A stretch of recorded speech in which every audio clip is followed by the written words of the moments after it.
girl Jade Ashley, and I want to welcome you back to a new video of When the Beat Drops. And like always, you know I'm here to give you my 5 hottest beats and music of this week, so stay tuned for more. Okay guys, so let's dive into this week's beat. So my first beat of this week, I have to talk about Tupac biopic. I don't know if you guys knew whether or not there was a Tupac biopic being made or were in the plans of being made. I didn't know that, to be honest. But there was last year, February, John Singleton, he had signed on to do a Tupac biopic, and recently he did an interview with the XXL, and he talked about how he was putting the project on hold. And this story came out like I think Monday. It was at the top of the week. So he said, well, we're putting it on hold for right now. I'm putting my involvement on hold right now because we're trying to figure out some things. I got a script and I got blessings from his family. We'll see. I'm putting it on hold until it's right. We got to get it right. And I feel like John Singleton is like the perfect person to sit here and deliver a Tupac biopic. One, because he knew Tupac personally because of Poetic Justice. And then John Singleton just has a list of films that he's done that we just absolutely love. We got freaking Boys in the Hood, Baby Boy, Higher Learning. Like, it's just so many like classic black movies that John Singleton is responsible for. So I felt like when I read the story and I was like, oh, it was supposed to be a Tupac biopic and it was supposed to be directed by, you know, John Singleton. I thought, perfect. Like, that's how you set up a good biopic, Lifetime. You get someone who's a great director, who knows the culture, who has known the artist personally, and who has the blessings from the artist's family. But continuing on with his interview with XXL, he said, it's very intimidating because, like I said, you want to get it right. I think the picture is not going to be good unless it's offensive to some people. So whenever you make a movie, you always have different elements that people have their say about. When I'm making my movies, John Singleton movies, it's really just my voice. So I can't be listening to all the other suggestions of these other people and shit. So we're just going to pull the trigger on it until it's right. So basically, he signed on to do the movie last year, February, and I guess he talked to XXL and they wanted an update on the film and stuff like that, because nowadays, you know, when they say we making these biopics, it's like this. They come out fast. So from that interview, you can tell that he was very much involved with it, and it wasn't something that he was rushing to put out. He wanted it to do Tupac's legacy well, because Tupac did not have a long musical career, as we all know, but he did make a big impact with the few years that he was here on this earth and the few years that he was within the music industry. So I really respected him as an artist to not want to rush, but just to get it right. He had like a script and stuff like that, but he wanted the movie to make an impact. So me reading that, I was absolutely excited, but it wasn't until yesterday I kind of got updated on the story, and after he had talked with XXL, it was announced that he will no longer be a part of the biopic. And he took to his Instagram and he posted talking about it, saying, real talk, the reason I am not making this picture is because the people involved aren't really respectful of the legacy of Tupac Shakur. I won't say much. If you want, you can read my articles in Hollywood Reporter on authenticity and black storytelling. To Pac's real fans, just know I am still planning a movie on Tupac. It doesn't matter what they do, mine will be better. Tupac was more than a hip-hop artist. He was a black man guided by his passions. Of most importance was his love for black people and culture, something the real people involved in this movie know nothing about. Real talk, how you gonna make a movie about a man when you suing his mother to get the rights to tell his story?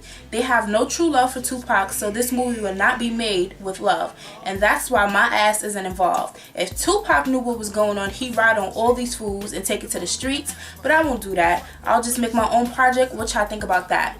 So I don't know exactly like who the studio that he was involved with to create the Tupac biopic, but I will say that my excitement went from like hair to hear, but then it kind of leveled back up, because that just shows me that John Singleton, I think he's like a staple when it comes to like black films and stuff like that. Because of course I named, you know, Poetic Justice, I named Boys in the Hood, I sat here and I named like High Learning, and he has responsible for way more other films.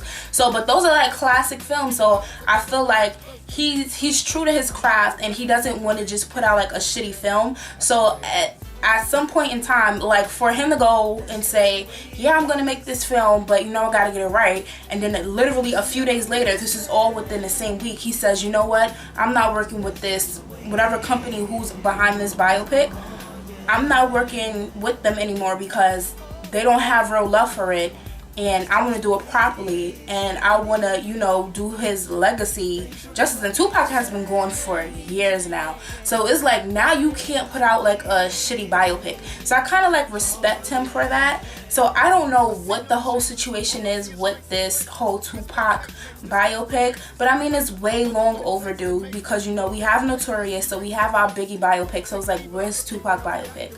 You know, like when you bring up Biggie, you can't not bring up Tupac, and when you bring up Tupac, you cannot bring up Biggie. And I think that Notorious came out like when I was in high school. I'm almost done with college. I got like one more year left, so it's way long overdue.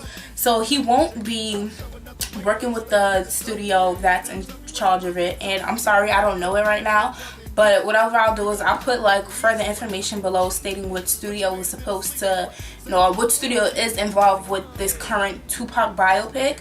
And I guess the studio's like suing his mom for rights or whatever and stuff, or like something like that, because he said it in his Instagram post. But I'm sure that whatever film that he's going to make about Tupac, I'm sure he'll definitely get the blessings from, you know, his estate and stuff like that. So I'm hoping that any resources he may need, or whatever issues that he was going through prior to being off the project, he, you know, gets it together and he brings this film to life. Because a John Singleton Tupac biopic, like, that just sounds dope in which, like, whatever way. But the director who will replace John Singleton is a director by the name of Carl Franklin, and I'm not familiar with him, to be honest. And he is best known for his 1995 film Devil in a Blue Dress, which starred Denzel Washington and Don Cheadle. And he also directed a few episodes of House of Cards, and I heard about that show, but I haven't seen it. So yeah, I don't know. Look, it's 2015 and I'm here for a Tupac biopic, a good biopic at that. I think we had our fair share of watching terrible, you know, biopics of, you know, legendary artists. So I think we need to, you know, kind of rise to the occasion.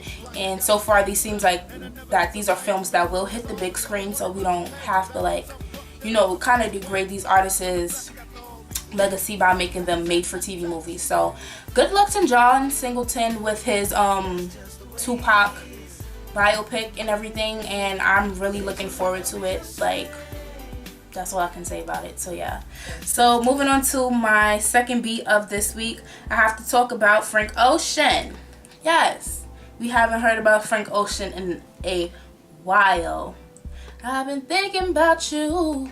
Like, I miss Frank Ocean. Like, he's so dope. Like, Channel Orange is seriously my album. But he popped up on us this past week, and he took to his Tumblr page to announce in a very unordinary way that he will be coming out with a new album this summer. So he took to his Tumblr page and he said, I got two versions.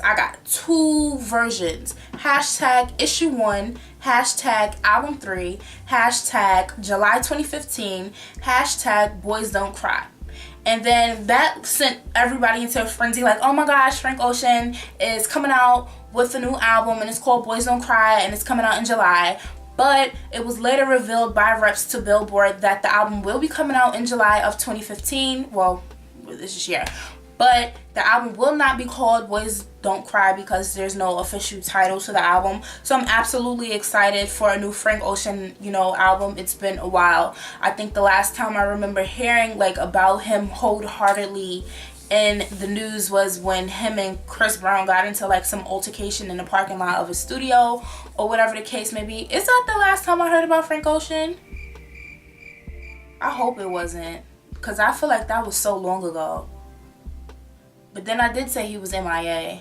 Look, whatever. I'm just happy that he's having new music come out.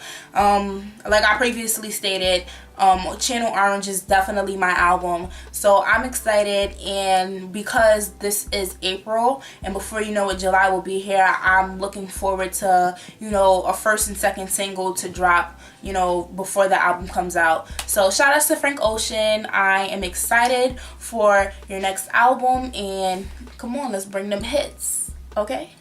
Okay guys, so let's dive into our third beat of this week, and I have to talk about disrespectful ass Young Thug. And I've been holding my tongue with this for a minute, but now is the time that I have to talk and I have to give my opinion on this situation. So if you guys have not heard by now, Young Thug is releasing a new album called The Carter 6. And the album will be releasing on April 17th. Let me just make sure I'm right. Yes, April 17th. And he released the album cover, so I'll be sure to put this disgusting image on this side of me right here. And see, I don't like talking about people's children. I really try to refrain myself from, you know, talking about people's children, because I don't want to come off as judgmental. But I feel that there are many people who may agree with some of the things that I'm about to say and talk about the disturbing appearance of Young Thug first and foremost. But it's not even about his appearance. It's about his disrespect. So before I dive deep into the situation, check out this video right here. Hi, I'm Thugger, and the Carter 6 is on the way. The Carter 6 is on the fucking way. And it's coming out on the 17th, my mom's birthday. 4/17. So my first thing is, dear Young Thug, why do you have an album called The Carter 6? Why? I don't understand why you have an album called The Carter 6. I felt like this whole situation with him calling his album The Carter 6 was just a petty situation, and he put himself in a place where he should not be. So we're all aware that there is this whole, you know, situation between Birdman and Lil Wayne with the whole Young Money Cash Money situation, because, you know, Lil Wayne is trying to sit here and drop the Carter 5, but he's being held back by Birdman. Birdman won't allow him to release his album. You know, Lil Wayne, he sued Birdman for millions of dollars, and then recently in the media, a lot of people thought that he dropped the lawsuit, but in fact he just kind of switched the location as far as like where the lawsuit is. So their lawsuit still stands. He still wants his money. But besides the point is, like, now that, you know, Birdman and Lil Wayne are not, you know, rocking together too well right now, or not rocking with each other at all, I should say, he, you know, Birdman has, you know, people such as Young Thug to, you know, kind of hang from his coattail. And I feel like, Young Thug, you are in no position to put yourself in the middle where you would blatantly disrespect Lil Wayne and sit here and name your new album The Carter 6. First of all, the Carter 5 didn't even come out. So how do you come out with 6 before 5 even comes out? That's number one. Number two, why would you... Okay, we know that Lil Wayne's name is Dwayne Carter. What is your excuse for having the Carter 6 anywhere in the title of your albums? Like, I honestly don't understand, why are you doing this? First of all, it took me a minute to figure out whether or not he was a singer or a rapper. So I finally found out that he's listed as a rapper. That's number one. And number two, I will admit, yes, he has hits. I'm not gonna sit here in front like we don't know songs with Young Thug in them, like we've never sung them. I'll give him that. But for right now, I look at him as an artist that is hot right now. Like I said, I did not know whether or not he was a singer or if he was a rapper, but apparently he's a rapper. But I feel like if I was to place him in like a rap battle to, you know, really test him to see if he's a real rapper, he definitely would not survive. Now let's talk about Lil Wayne. Lil Wayne has been in this game I think hell longer than damn near I'm 21. Like he's been doing it for a while. He started when he was about like 16 years old in New Orleans when he was a part of the Hot Boys, and he has albums after albums after albums. Now he's up to the Carter 5, and it's been albums way before the Carter 5. He has longevity. He has a career. He has a legacy that he has been building for years. So why would you sit here and you would come and you would just blatantly disrespect Lil Wayne, come in between a situation with him and Birdman, and just continue to go on with your shenanigans? Just the Carter 6 coming out April 17th. Like, you're petty for that. You are so petty for that. And that's how I've been feeling all week. Like, I was like, yo, I cannot wait to do a video because I'm gonna go off, because I'm about sick and tired of the BS, honestly. But then later on this week, or I should say today, he posted a video on his Instagram, and this is what he had to say. I understand that Lil Wayne is frustrated about his career, and I feel him on that, but this is my idol. I wouldn't ever in my life swap words with him or beef with him about nothing. This is a person that I look up to. Ha ha. Okay, so that video made me realize, okay, I still think Young Thug is crazy. I'm gonna just be honest.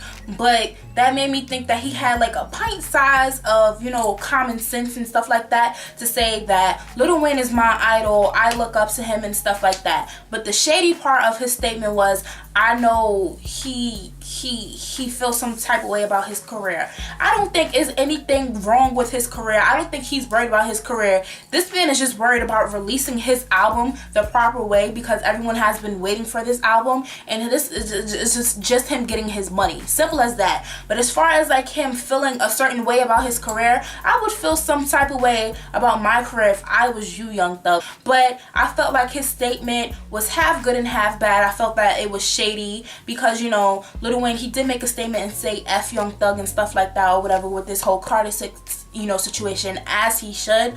But I just feel like, don't feed into the BS. Like, I don't understand. Like this is not. It's not. It just puts a bad taste in my mouth. I don't understand. That's all I have to say right now. I don't want to give you too much more time than I should. So I'm going to move on to my fourth beat of this week, and I'm going to talk about the nominees for the 2015 Billboard Music Awards.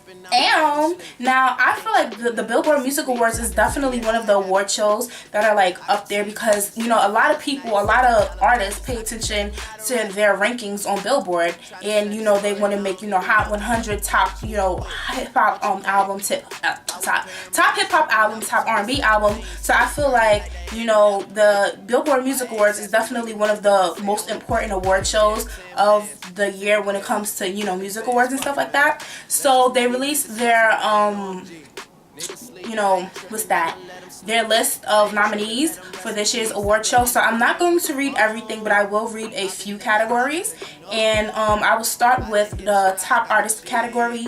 And the nominees for that category are Ariana Grande, One Direction, Katy Perry, Sam Smith, and Taylor Swift. The next category is Top 100 Artists, and those nominees include Iggy Azalea, Ariana Grande, Sam Smith, Taylor Swift, and Meghan Trainor. And then followed by the Top Radio Song Artists, and those nominees include John Legend, Maroon 5, Ed Sheeran, Sam Smith, and Taylor Swift.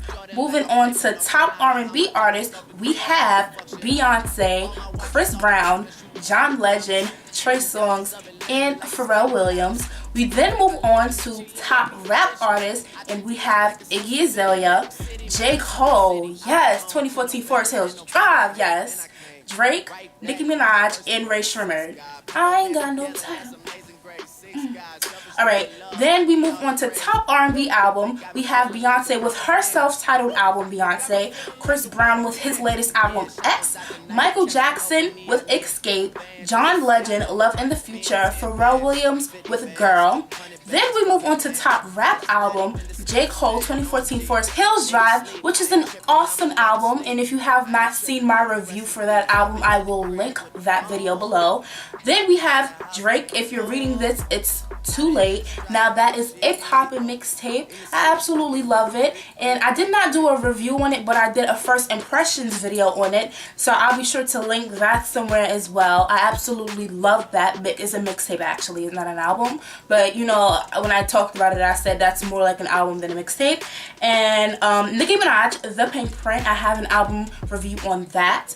Iggy Azalea, The New Classic, I don't have an album review on that, but I do have the album. And Eminem, The Marshall Mathers Awards LP2. And then the last category that I will read is Top Radio Song, which is John Legend with All of Me, Magic with Rude, Nico and Vines with Am I Wrong, Sam Smith, Stay With Me, and Pharrell Williams, Happy. And if you want to see a full list of the nominees for the 2015 Billboard Music Awards, you can check the link below, because I will link the website. That way you can see all of the nominees.